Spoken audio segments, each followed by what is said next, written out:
Hello everyone, welcome to my channel. Students, today's topic is error detection in a paragraph asked in the IBPS RRB PO mains examination. If you really want to be selected in 2025, please watch this video till the end.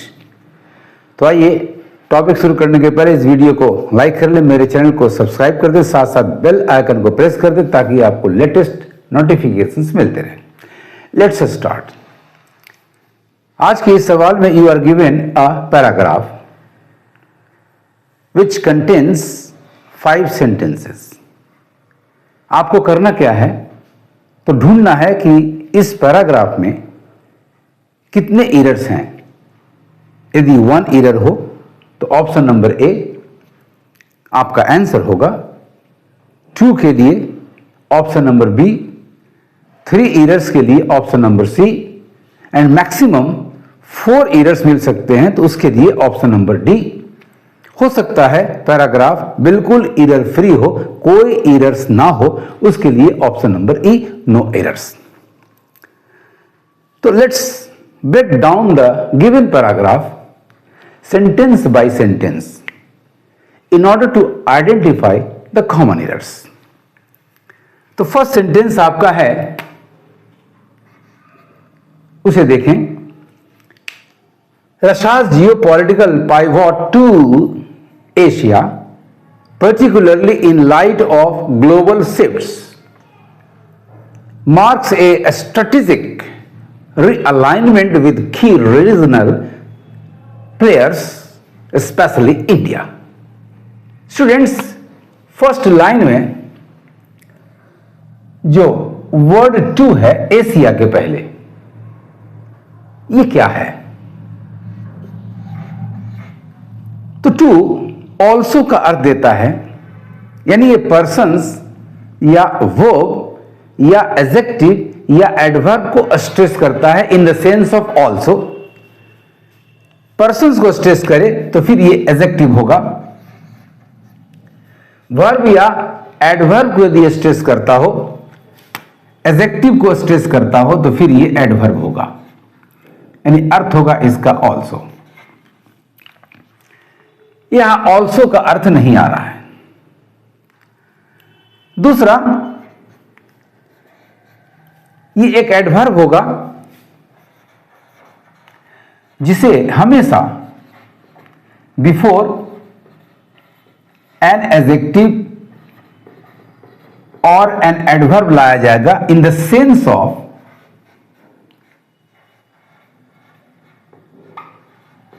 Excessively, यानी more than required के अर्थ में इसे एक adverb जिसकी जगह adjective या adverb के पहले होती है, ऐसा भी अर्थ यहां नहीं आ रहा है। टू जब ऑल्सो का अर्थ करे तो पर्सन्स को स्ट्रेस करने में एडजेक्टिव होता है। I know you too, you को स्ट्रेस कर रहा है।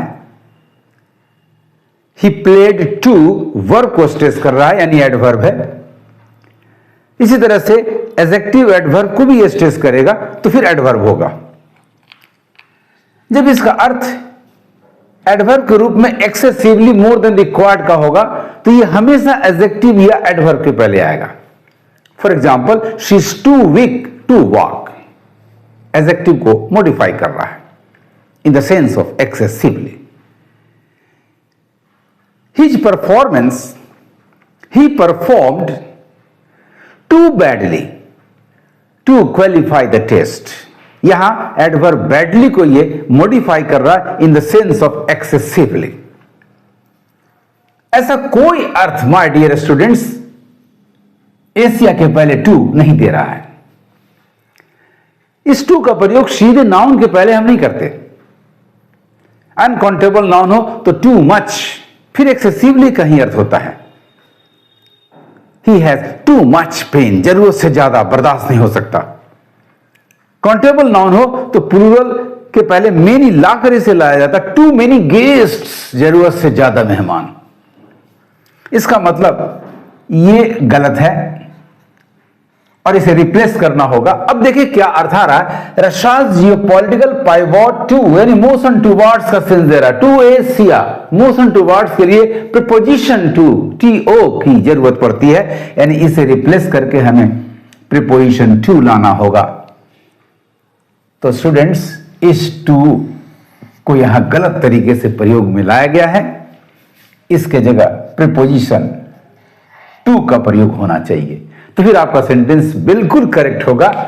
Russia's geopolitical pivot to Asia particularly in light of global shifts marks a strategic realignment with key regional players specially India.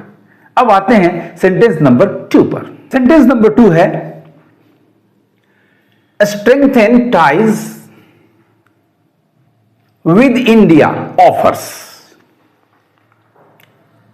Ties का क्या करना, स्ट्रेंथन उसे मजबूत करना, यानी आपका स्ट्रेंथन वर्ब है और टाइज उसका ऑब्जेक्ट है। किसके साथ, विद इंडिया, क्या करता, ऑफर करता है किसे, रसा को। इसका मतलब आपका ये वर्ब स्ट्रेंथन सब्जेक्ट है। तो नंबर 2 में स्ट्रेंथन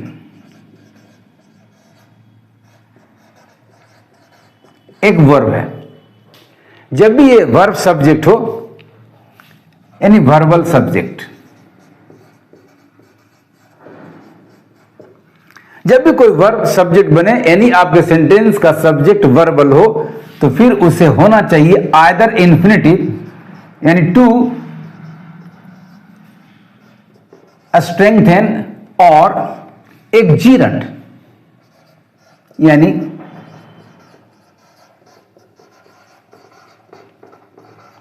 स्ट्रेंथनिंग होना चाहिए, आइदर एन इन्फिनिटिव और अजीरंड। सो इट मीन्स आपके सेंटेंस नंबर 2 में जो वर्बल सब्जेक्ट का बेस फॉर्म स्ट्रेंथन यूज किया गया, ये रॉन्ग है। इसका रिप्लेसमेंट होना चाहिए इन्फिनिटिव टू स्ट्रेंथन या जीरंड स्ट्रेंथनिंग से। यानी सेकेंड सेंटेंस में भी इरर है। 2 इरर्स हम लोग प्राप्त कर लिए, फाइंड आउट कर लिए। तो सेकेंड सेंटेंस का करेक्ट फॉर्म होगा स्ट्रेंथन की जगह टू स्ट्रेंथन या strengthening ties with India offers Russia opportunities for economic collaboration, technology transfer and energy partnerships. First sentence में आपका 2 फाइनल करेक्शन हुआ, 2 इरर है, रिप्लेसमेंट होना चाहिए प्रीपोजिशन टू से।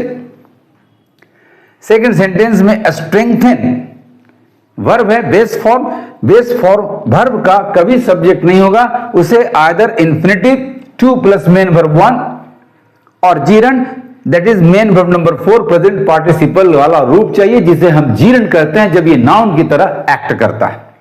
सो करेक्शन हुआ टू स्ट्रेंथन, स्ट्रेंथनिंग। अब आते हैं सेंटेंस नंबर 3 पर।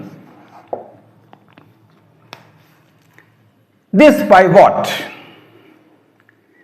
कम्स, करेक्ट है, subject singular, verb singular, as Russia seeks to diversify its international relations. Students, यहां इंटरनेशनल रिलेशंस एक नाउन फ्रेज, एक कंपाउंड नाउन बनकर आ रहा है।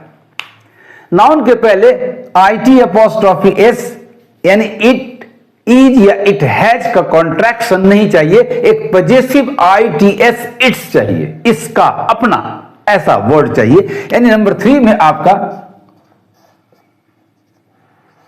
ये गलत जा रहा है, इट्स, ये एक्चुअली कॉन्ट्रैक्शन है इट इज और इट हैज का, जो कि यहां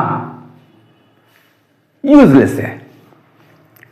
इसका रिप्लेसमेंट होना चाहिए पजेसिव इट्स से, पजेसिव इट्स से, तो हमारा सेंटेंस बिल्कुल करेक्ट होगा। तो थर्ड सेंटेंस में एक एरर आया, कॉन्ट्रैक्शन इट्स की जगह पजेसिव इट्स, तो सेंटेंस बिल्कुल करेक्ट होगा। यानी थर्ड सेंटेंस कैसा होना चाहिए? This pivot comes as Russia seeks to diversify its ITS international relations among growing tensions. Tensions बहुवचन जा रहा है, प्लूरल जा रहा है। नंबर 2 यहां क्लियर नहीं, तो अमंग करेक्ट है। मोर देन 2 के लिए अमंग प्रीपोजिशन आता है। With the west. Fourth sentence को देखें, फोर्थ सेंटेंस को देखें आप, तो India on the other hand views, India के लिए views main verb number 5 present indefinite tense की क्रिया बिल्कुल सही है। Views this partnership as a means to enhance, जब भी वर्ब से क्या का जवाब हो तो 2 plus main verb number 1 correct है। इट्स रीजनल इन्फ्लुएंस पजेसिव भी बिल्कुल सही है। And secure main verb number 1, क्योंकि एंड के पहले 2 प्लस मेन वर्ब नंबर 1 आया तो एंड के बाद 2 ओमिट किया जाता है, यानी हमें इन्फिनिटिव के जगह एंड के बाद देयर इन्फिनिटिव लाना पड़ता है, तो करेक्ट है। एंड सिक्योर वाइटल रिसोर्सेज, तो सेंटेंस नंबर 4 में कोई एरर नहीं है, ये एरर फ्री है माय डियर स्टूडेंट्स। अब बारी है सेंटेंस नंबर 5 की, तो सेंटेंस नंबर 5 आप देखें, the evolving, sentence number 5,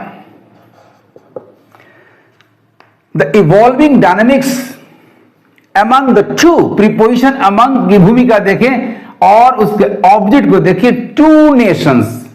students, जब भी संख्या 2 की हो तो बिटवीन प्रीपोजिशन करेक्ट होता है, among मोर देन 2 के लिए इस्तेमाल होता है। यानी सेंटेंस नंबर 5 में among रॉन्ग है, इसका रिप्लेसमेंट प्रीपोजिशन बिटवीन से होना चाहिए, तो ये बिल्कुल करेक्ट हो जाएगा।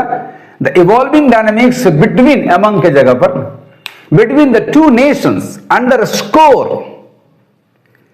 डायनामिक्स यहां प्लूरल सब्जेक्ट का अर्थ दे रहा है, तो underscore main verb number 1 correct verb है।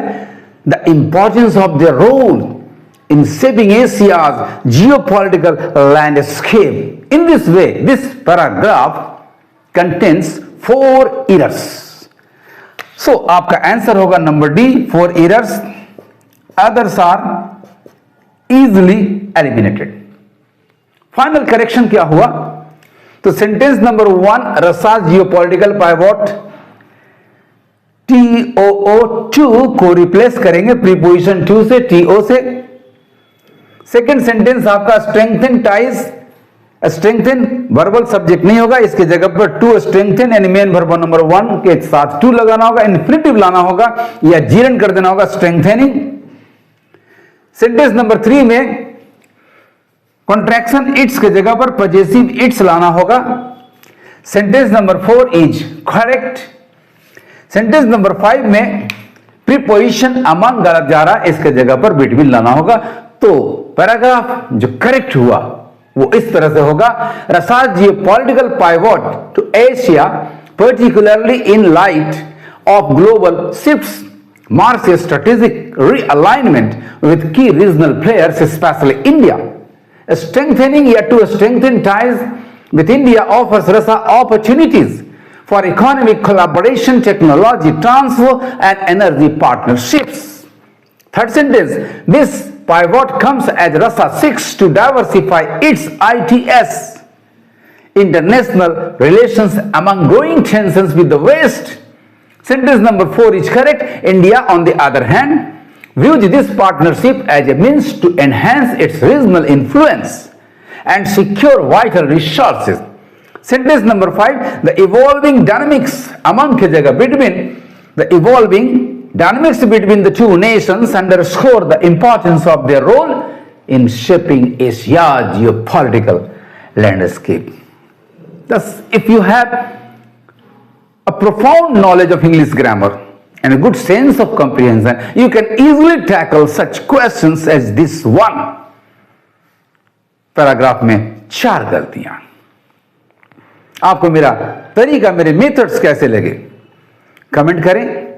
इस वीडियो को एक लाइक अवश्य दें और साथ साथ इसे अपने दोस्तों के बीच ज्यादा से ज्यादा शेयर करें। Thank you for watching my video. पढ़ते रहिए, आगे बढ़ते रहिए।